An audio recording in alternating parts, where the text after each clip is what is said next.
আসসালামু আলাইকুম সবাইকে। আমি নাভিদ আপনাদের জন্য অনেক দিন পর একটি শর্ট ভিডিও এনেছি। আপনারা দেখতে পাচ্ছেন আমরা তিনশো ফিট যাচ্ছি। আপনারা দেখতে পাচ্ছেন ওয়েদারটা খুব সুন্দর ছিল। ফাইনালি আমরা অনেক সুন্দর একটি রেস্টুরেন্টে গিয়েছিলাম। রেস্টুরেন্টটা দেখতে অনেক সুন্দর ছিল। আমি, আমার আব্বু, আমার আম্মু আর আমার আপু গিয়েছিলাম। রেস্টুরেন্টটা দেখতে অনেক সুন্দর ছিল। পাশেই অনেক বড় নদী ছিল আর অনেকগুলো নৌকা ছিল, বাট স্যাডলি আমি নৌকাতে উঠতে পারিনি। রেস্টুরেন্ট অনেক দেখে ফেলেছি। এখন রেস্টুরেন্ট দেখতে দেখতে আমি দোল খেতে এসে পড়েছিলাম। তখন ভালো লাগছিল না দেখে আমি শুয়ে শুয়ে একটু দোল খাচ্ছিলাম।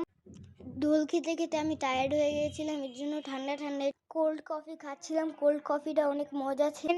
দেন আমি আমার আপুকে নিয়ে আবার দোল খেতে এসে পড়েছি। আমি গান দিয়ে বেলুন ফুটানোর ট্রাই করছিলাম, কিন্তু একটাও পারিনি স্যাডলি। আমি গান শ্যুট করার পর ট্র্যাম্পোলিনে লাফালাফি করতে এসে পড়েছিলাম। এরপর আমার ক্ষুধা লাগছিল, আমি কাঁকড়া খেতে এসে পড়েছিলাম। আমি মজার মজার কাঁকড়া ভাজা খাচ্ছিলাম। আম্মুরা হাঁসের মাংস এবং চাপটি খাচ্ছিল।